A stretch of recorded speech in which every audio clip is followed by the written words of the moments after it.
ఈ 26 జనవరి అదేవిధంగా స్వాతంత్ర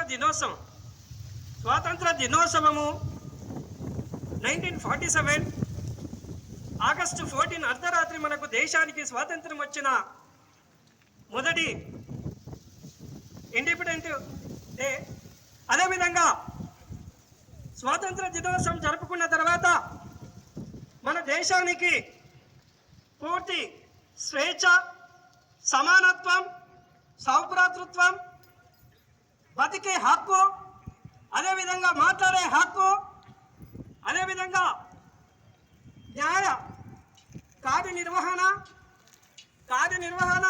శాసన నిర్వహణ అంటూ అనేక హక్కులను మనం మాట్లాడుకోవడానికి స్వేచ్ఛ హక్కును కల్పిస్తూ బాబాసాహెబ్ అంబేద్కర్ గారు 1949 అదేవిధంగా బాబాసాహెబ్ అంబేద్కర్ ఒక ముసాయిదా కమిటీ తయారు చేసి ఆ ముసాయిదా కమిటీలో మన బాబాసాహెబ్ అంబేద్కర్ గారు చైర్మన్గా విధులు నిర్వహిస్తూ, అదేవిధంగా బాబాసాహెబ్ అంబేద్కర్ గారు చేసిన కృషి బాబు రాజేంద్ర ప్రసాద్ కానీ, అదేవిధంగా కేఎం మున్షి కానీ, ఇలా మొత్తం 7 మెంబర్స్, బాబాసాహెబ్ అంబేద్కర్ నుంచి 8 మెంబర్స్ ఉన్నారు.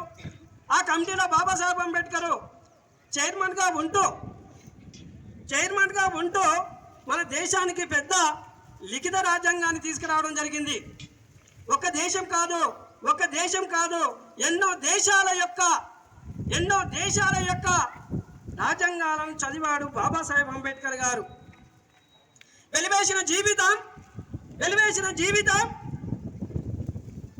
కొట్టం కాడ కూర్చొని చదువు అభ్యసించిన వ్యక్తి, మహనీయుడు, మాన్యుడు, మహోన్నతుడు బాబాసాహెబ్ అంబేద్కర్ గారు.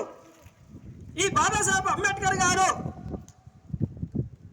హక్కులను కల్పిస్తూ ప్రతి ఒక్కరిని గౌరవించాలి, సమానమైన హక్కులు కల్పించాలి. నేను తాగడానికి మంచినీళ్ళకు పోతే నన్ను తాగనియ్యలేదు, కానీ నేటి తరం ఎలా ఉండాలి అని ఆలోచిస్తూ బాబాసాహెబ్ అంబేద్కర్ ఆ మంచి నీళ్ళని కాదు కదా, మనకు వచ్చిన ఫలాలు మనం ఎంతగానో ఇప్పుడు అనుభవిస్తూ బాబాసాహెబ్ అంబేద్కర్ గారు ఇచ్చిన ఆలోచనని మనమందరం ఈరోజు పండుగలా జరుపుకుంటున్నాం. మళ్ళా ఈ పండుగ ప్రతి సంవత్సరము మనం జరుపుకుంటున్నాం. కానీ మనలో అనేది బాబాసాహెబ్ అంబేద్కర్ లాంటి పిల్లలు ఎంతమంది తయారు కావాలని మీరు అనుకుంటున్నారు?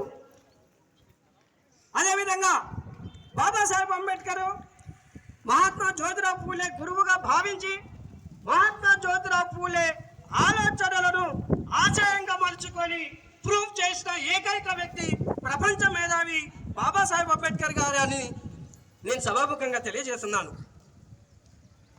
అదేవిధంగా ఇప్పుడు మనము ఆకలేసింది నాన్న, ఇంకా నేనేం చెప్పలేను, 1-2 మాటలు పాట పాడతాను.